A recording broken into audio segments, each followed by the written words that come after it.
Dernière sortie de l'ARVA, la DER 2023. Donc les voitures sont ici.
Tu me l'as mis. Qu'est-ce qu'ils nous racontent, les gens de ces organisateurs? Bon, les organisateurs de la DER. Denis, c'est ça? C'est ça? Oui, c'est Denis, absolument. Philippe et Patrick, nos trois géos. Voilà. Pas parler dans le micro. Hein. Merci beaucoup. Donc Patrick, où allons-nous après? Alors ensuite, on va rejoindre l'écomusée, en fait, l'écomusée du Cognac, qui est à une 60aine de kilomètres d'ici. Et écomusée qu'on va faire découvrir à nos adhérents. Il y a des tas de choses à voir à l'intérieur, il y a des surprises. Donc on va y passer un bon moment et puis naturellement, on va se restaurer dans un endroit lui aussi assez particulier. Et il faut dire que, exceptionnellement, enfin pour cette DER, nous sommes 80 participants. Oui. Voilà, 80 participants. Et on voudrait aussi adresser un petit mot de remerciement à Christelle Noblette, qui est une de nos adhérentes, Absolument. et qui nous a donné ce bon tuyau concernant l'organisation de cette journée. Donc on va passer de l'environnement automobile à l'environnement d'un récoltant et producteur de pinot et cognac. Donc dans un monde tout autre, avec plein de saveurs, plein de couleurs. Les adhérents qui vont parcourir à peu près 67 km. Oui, si tout va bien, c'est 64 km. À 64, oui. Voilà, Donc si 67, ça va un peu moins bien, c'est 67. C'est 67, voire un peu plus. Bon, voilà ce qu'on peut dire sur la DER. Et notre perchman, le mot du perchman. Et on aura également l'occasion, je pense, de pouvoir assister à un événement en direct qui sera donc la distillerie qui devrait fonctionner. Voilà. On devrait pouvoir assister donc à l'élaboration du cognac. Du cognac. Et sans oublier un accompagnement musical Ah oui. qui sera présent tout au long de cette journée à l'écomusée du Cognac. Par Louis Trio, c'est ça. Voilà, ouais, c'est d'accord. Louis Trio. Parfait.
t'ai manqué.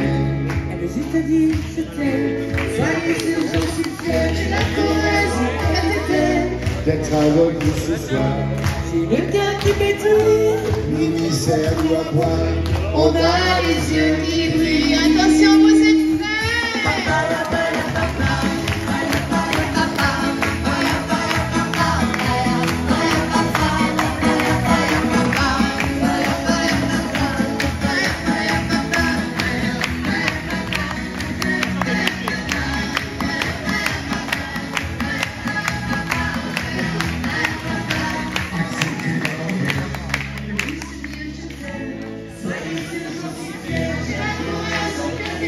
attention, on y va.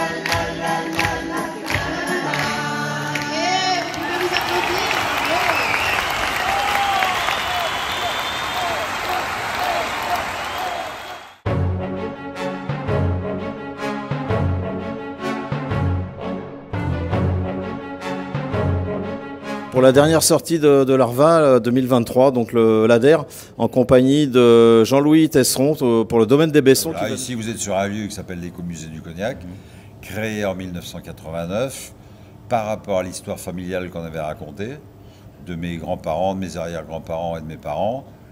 Et donc, dans les premières années, je dirais touristiques, le tourisme vert, ils appelaient ça.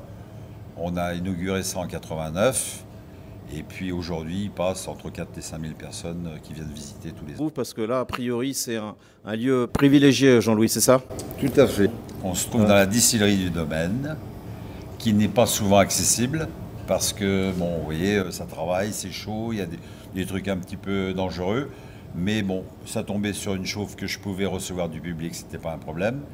Mais en général, on ne reçoit pas parce que c'est pas conseillé, quoi. Puis il y a toujours une manière de travailler qu'il faut pas qu'on soit, il faut qu'on soit concentré sur ce qu'on fait, quoi, simplement. Donc voilà. Ici, on part du jus de raisin quelque part. Tout à fait. Et on en sort du cognac. Tout à fait. On part du jus de raisin, c'est-à-dire qu'on fait les vendanges. Hein. Avant, on a fait les plantations de vigne. On attend 3 ans, on produit. Après, donc, on fait une vendange. Et on fait fermenter le vin dans les cuves. On a 6-7 000 hectos de logement ici. D'où on fait fermenter les vins. Et après, ça passe dans la distillerie pour être transformé en eau de vie d'abord. Parce que vous appelez une eau de vie pendant 2 ans. Et après, vous passez en cognac au bout de 2 ans, 2 ans et demi. Ça s'appelle cognac après. Ça s'appelle cognac après. Après. Là, c'est toujours une eau de vie pendant 2 ans et demi. D'accord. Donc c'est le passage en fût, en fait. Passage en fût, puis le fait du du vieillissement. Quand vous produisez une alcool là, je vais peut-être rentrer un peu dans le détail, ça va être chiant, mais là vous produisez un double zéro, ça s'appelle. D'accord. Jusqu'au mois de mars. Beaucoup de qualité avec des cognacs de 50, 40, 30, on a beaucoup. Parce que 4 générations avant, quoi. Et toujours très conservateur. Et le plus ancien qui est mis à la vente en cognac? Alors on marque toujours sur parce qu'on n'a pas le droit de le marquer nous à la différence de l'Armagnac. Mais nous, on n'a pas le droit de l'afficher sur les bouteilles, mais par contre, on l'affiche sur les étiquettes. Et on marque plus de 50 ans. Mais quand on dit plus que 50 ans, c'est le cognac le plus jeune qui est rentré dans la coupe. Et bon, ça reste en Dame Jeanne. Les Dames Jeanne, vous savez ce que c'est la grosse bouteille. D'accord. Donc, je ne vous dis pas qu'on a des quantités. Merci beaucoup. En tout cas, j'ai été très heureux de vous recevoir. On a passé une journée, mais c'était une très belle aventure. En si peu de temps. Bon, mais tant mieux. Et puis à très bientôt, puisqu'on sait qu'on se reverra bientôt. Voilà, avec ça marche. Plaisir, merci. Merci beaucoup. C'est moi qui vous remercie. Au revoir. Quand on a affaire à des gens sympas, c'est toujours plus agréable. La vidéo vous a plu? Alors c'est ici qu'il faut cliquer. Vous voulez nous suivre sur YouTube? Abonnez-vous. À bientôt. Salut.